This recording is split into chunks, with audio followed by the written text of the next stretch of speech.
takes a minute for it to boot up.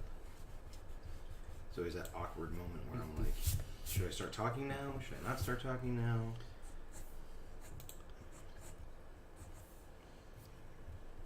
We're going to be on mute for just a moment, folks.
Hello, folks. It is 7:30. This is Ben. Samson. And we're here to work on a comic. So if you've ever wondered how a comic book gets made, we have no idea, but we're going to take a shot at it anyways.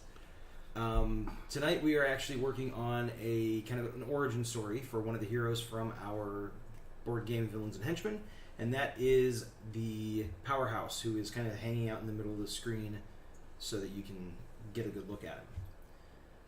So, and you can also see that Samson's working on some sketches, kind of getting the character from some different angles and everything like that for the purposes of actually kind of visualizing him on the page. But I don't know if you have anything in particular you want to focus on this session? No, I'm just going to sketch while we're talking. Okay. Kind of work through and do some subconscious doodles, I guess. I don't know. It's the best kind of art. Exactly. Just wherever the pencil takes you. Yeah.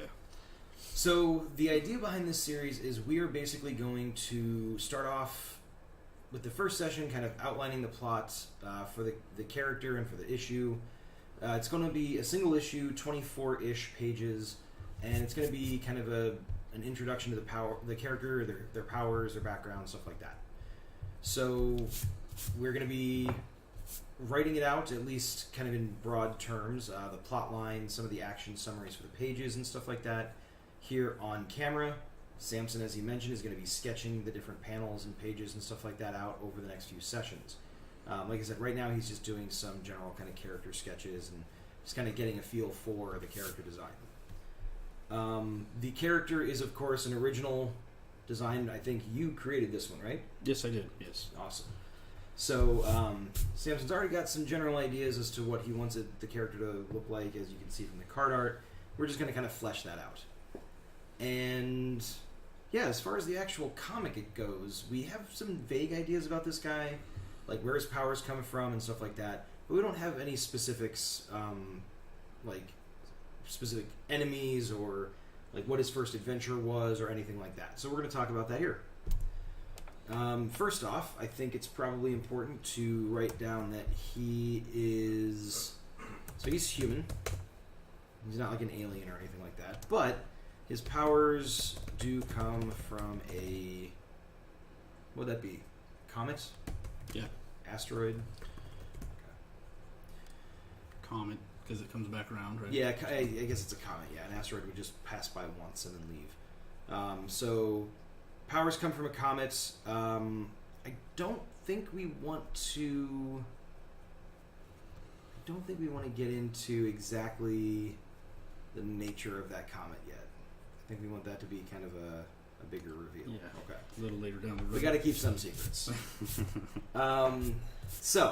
His powers come from a comet, and his powers kind of wane with time/use.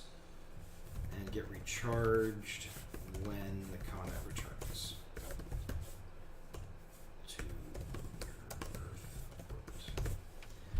So that's the general idea behind him. We do intend for him to kind of be, if you'll excuse the comparison, he's kind of our settings kind of Superman type character. You know, he's got the cape, he flies, he's got the muscles, he's out there to do good and everything like that. But one of the major complaints, I think you would agree, is that Superman is too powerful, and so they have to give everybody kryptonite or make everybody capable of destroying the planet with a single punch in order to face him, right? Yeah. Okay. So we decided to get around that by having his powers be kind of finite. He can do a bunch of different things, but the more powerful stuff he does, the less energy he's got to continue doing stuff later on.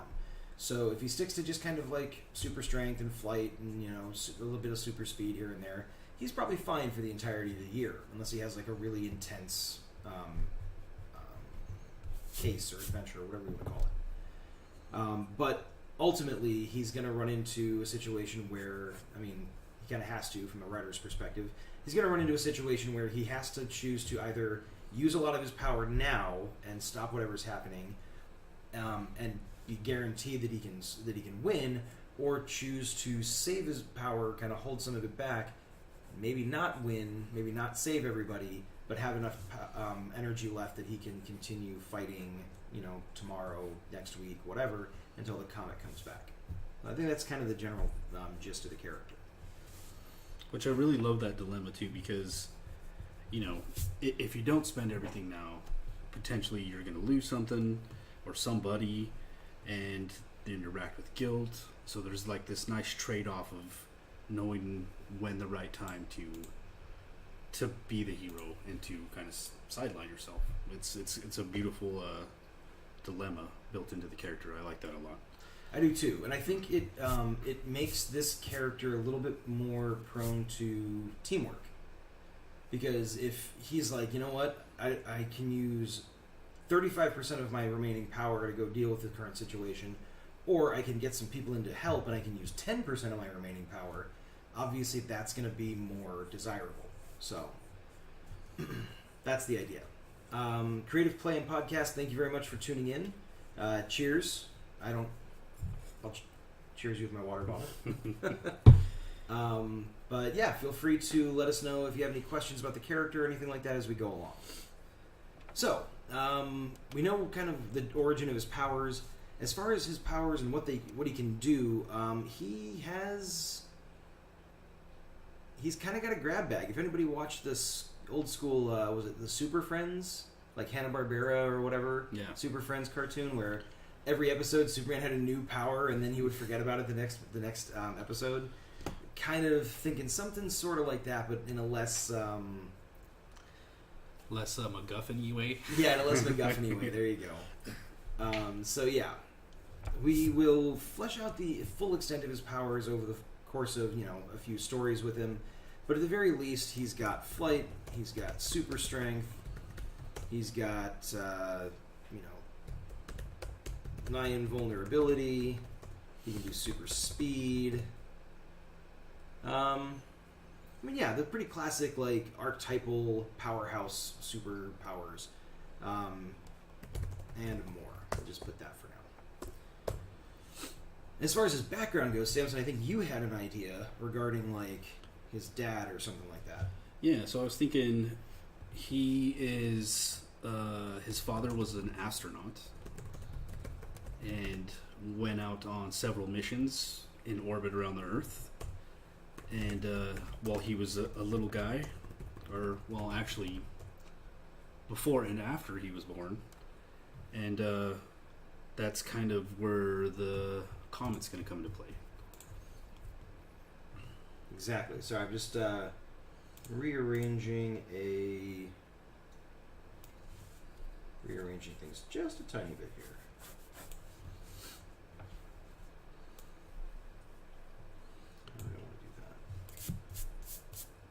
One of the really cool things that's going to be happening with this character is we're going to be discovering his powers along with him.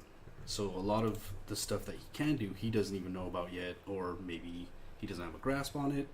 So again, the moral dilemma, if he does cut loose, does he know he can control it? And could he do more harm than good? Yeah, that's something I definitely like the idea of exploring, especially in this first issue, like his introductory issue, is, having a few situations where he tries to use his powers and they do go, awry in some capacity. So, it's definitely something we'll kind of explore from a storytelling perspective. So we want a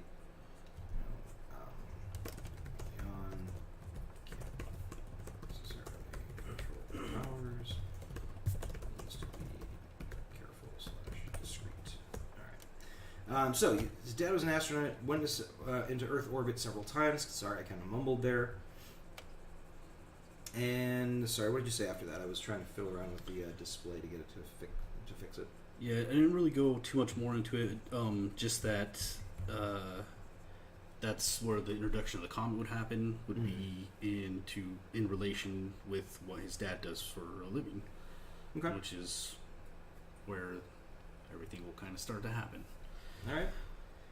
So I think the idea was that his dad ends up, getting sick due to some radiation that NASA or the space agency hadn't really anticipated, and their shielding wasn't sufficient, so he gets sick and kind of passes on the connection to this comet through his birth, I believe, is something that we were going with. Okay. So,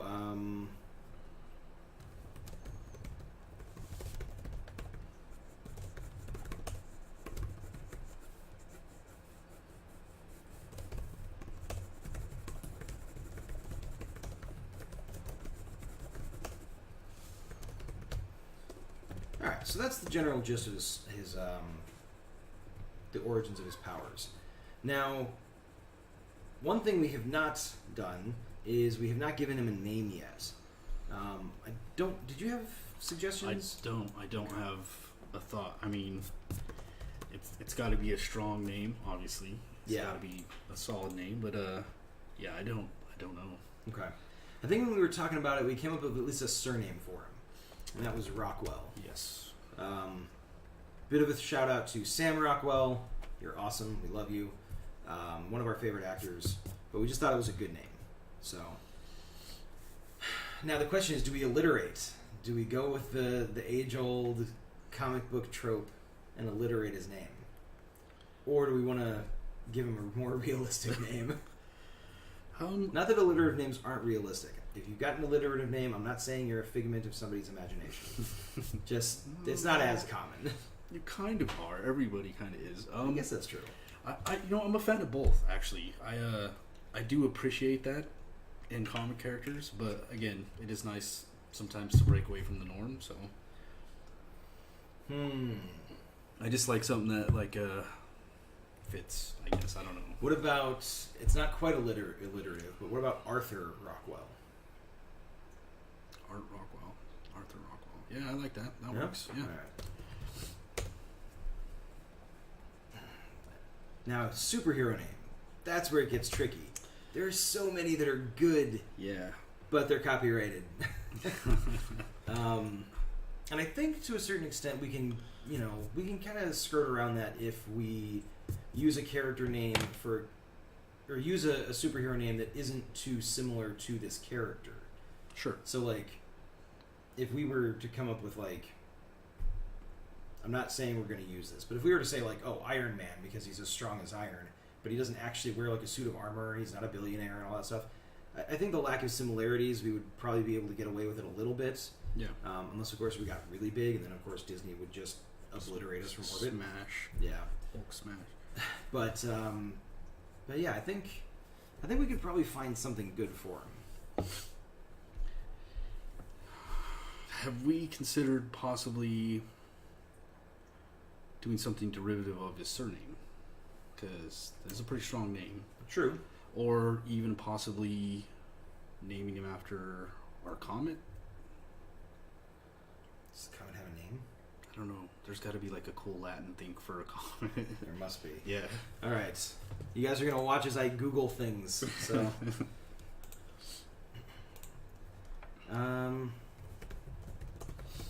Or maybe it could even be something as simple as, Commander Rockwell after his dad or something. Yeah, that's another classic comic book thing. You give him a military title, or military rank. I don't know.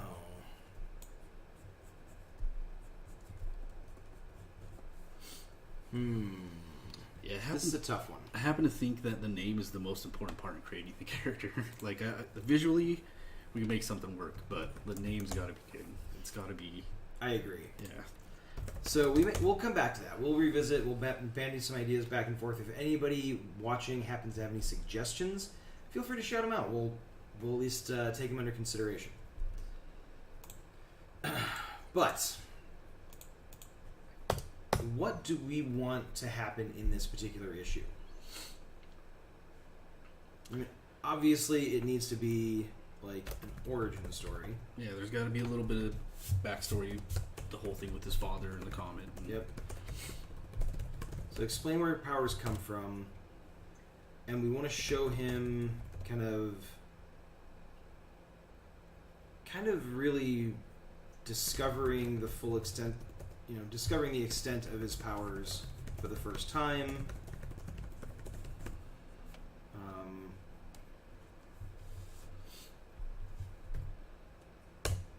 And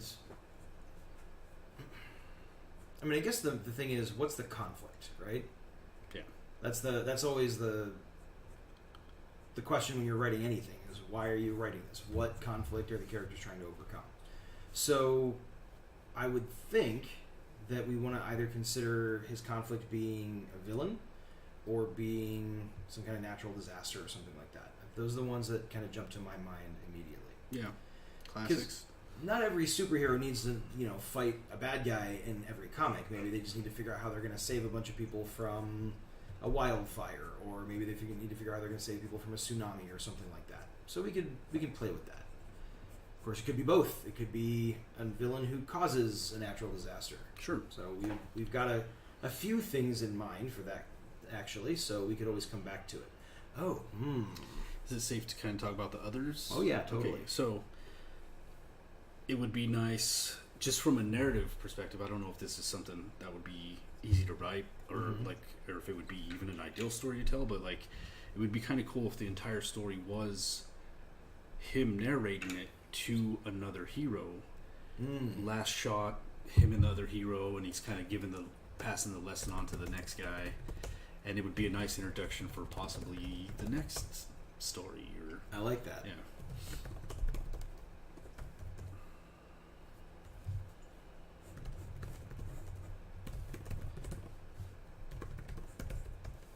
I like that a lot. Okay, so you know what would be kind of interesting is if we actually turn this into like a little introductory session for the team that they're on. That would be cool. Like maybe they've gone through and they've decided, hey, we need to team up. Let's meet and introduce ourselves officially. And they basically round robin going around saying, hey, this is where I come from. This is where my powers are. This is. Hi, I'm Bob. Yeah, exactly. Yeah. Oh, that's great. I love it. That's a good idea. Yeah. Okay. Because then it would be a really nice way to kind of give each character a voice too, like their own personality and their own kind of perspective. Yeah.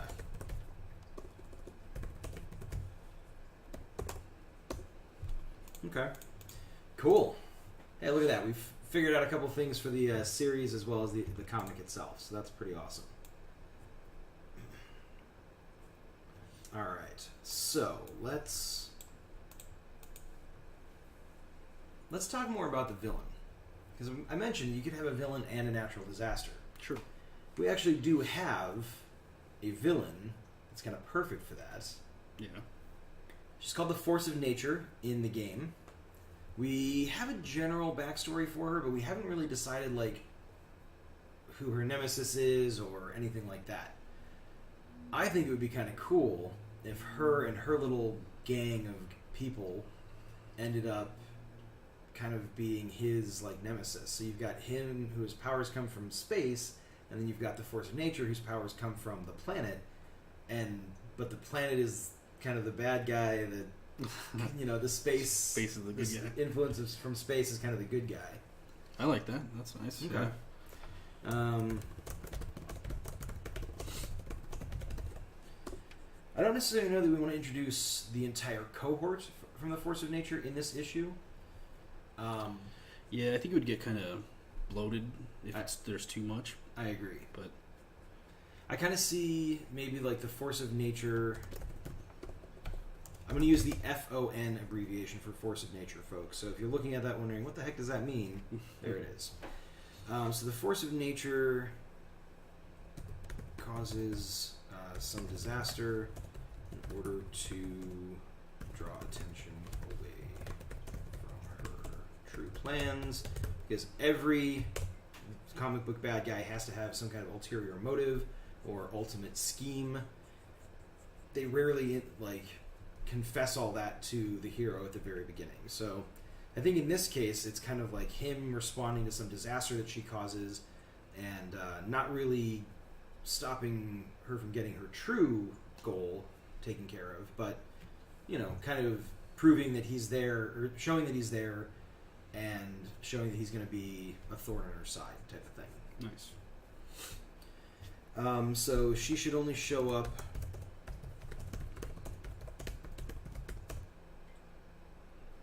briefly with no real fight between the two yet. Okay, so question, what is that disaster? Well, we've got some pretty crazy ones a lot lately to choose off of. I mean, True. it could literally be anything that's devastating.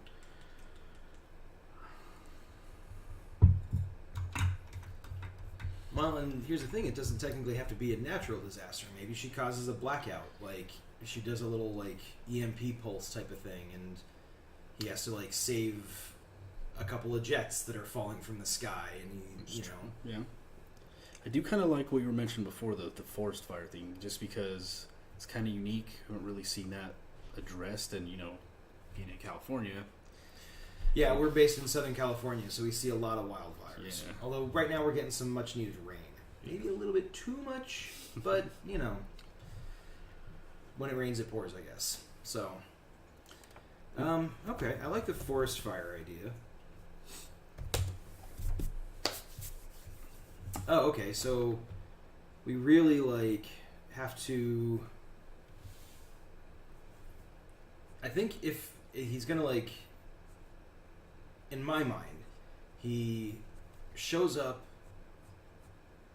where there are reports of this weird lady with blue skin, like crackling lightning and all this stuff, and she's menacing campers or whatever the heck it is that she's doing that causes people to identify her as a bad guy.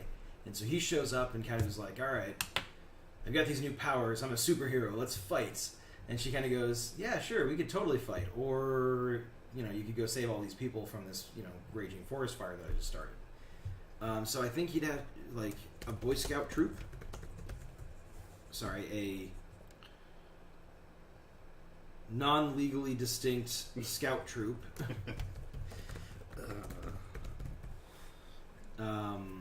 Or a Girl Scout troop, whatever. So he should have to save them, and then at some point there should be a scene where he kind of has to, like... Oh, you know what? He could actually save a helicopter that's getting ready to crash into the flames. Let's crash into the forest. What else?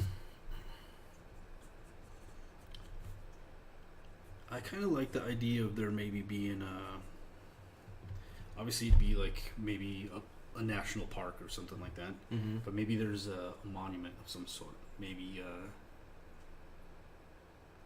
I've never been to,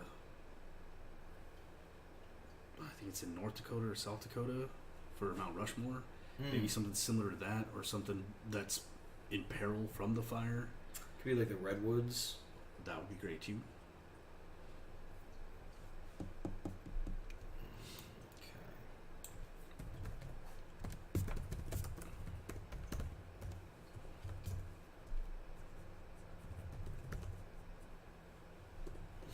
Okay.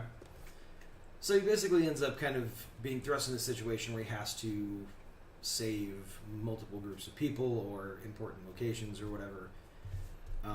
I think that is kind of a cool way to showcase some of the different things he'll be able to do with his powers, as well as like how exhausted he ends up being as a result.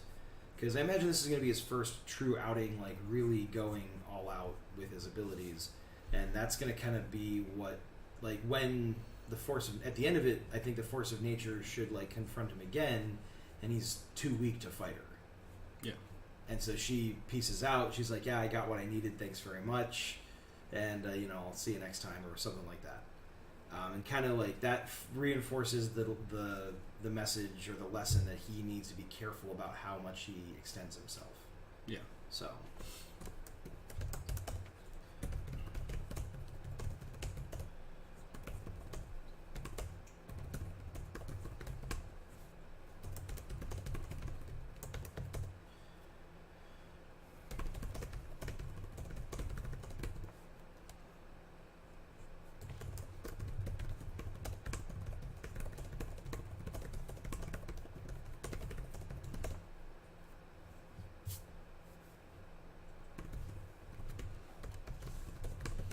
Sorry if I'm obscuring the page, but it's just so much easier to draw if you can move the table around, basically. Yeah, a little bit of manipulation of the image there, but I mean, you get to see the creative process in action from all angles, so that's kind of cool. Okay, yeah, I think that's a pretty solid start. We'll have to obviously refine it. We'll have to pace it out and figure out what the what the major beats are and things like that. So the plan that I'm going to do, or I'm going to try that again. The way we're going to proceed is that in future episodes, we're basically going to go through and we are going to write pages. So we're going to write out an action summary for the page, a panel description, any dialogue, stuff like that.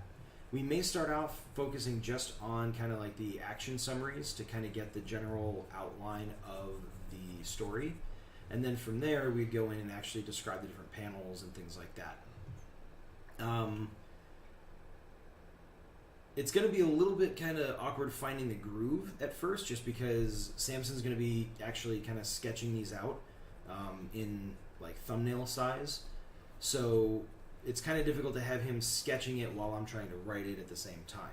So there might be some back and forth where I Samson and I kind of work together to figure out the first 5 pages of action summary, and then Samson goes through and starts sketching page 1 or page 2 or whatever, just so that he can kind of get a head start on some of that work. Because again, we're going to be doing it on camera, so we want you to be able to watch some of that. So yeah, there might be some jumping back and forth as we kind of make it work, but I still think it'll be kind of a cool experiment. Hopefully it will be. I think it's a cool idea. Yeah, I like it. And yeah, hopefully you'll tune in for the next one. These are going to be relatively short episodes. We don't necessarily want to go for 2 hours trying to do this, just because if we kind of run out of steam halfway through and we're trying to fill another hour, we can produce some subpar work. So it's going to be every Monday starting 7:30, maybe 7. It may adjust a little bit, so just be prepared for that.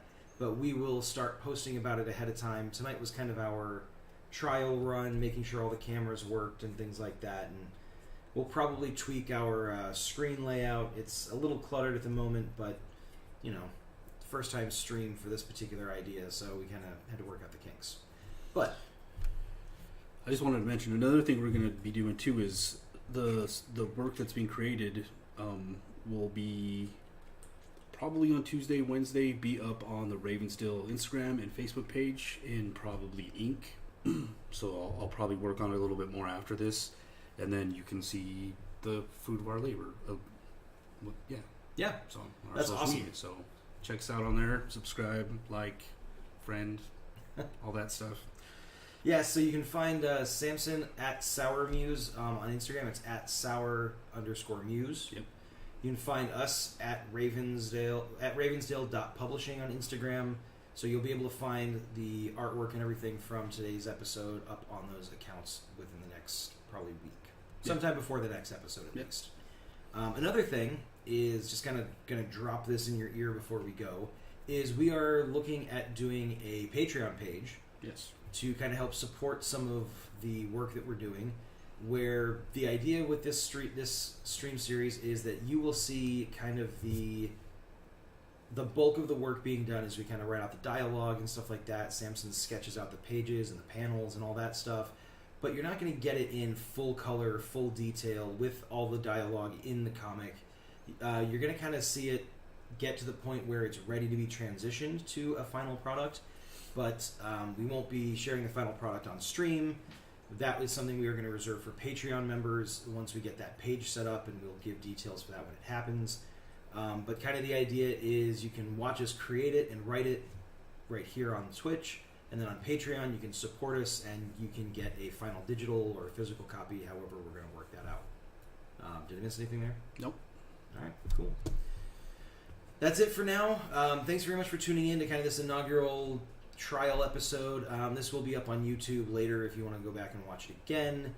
But yeah, please like, subscribe, follow, like Samson said, all those things that everybody always asks everybody to do. I need to get better at the call to action. That's a technical industry term right there. Yeah. But thanks again for watching, and we will see you probably on this Wednesday when I'm going to be doing another Ravensdale Roleplays Ravnica episode that Samson is not allowed to watch because I'm going to be planning out the campaign. Planning my demise. Exactly. Or at the very least the next session for our Ravnica D&D campaign. Thanks again, and have a great night.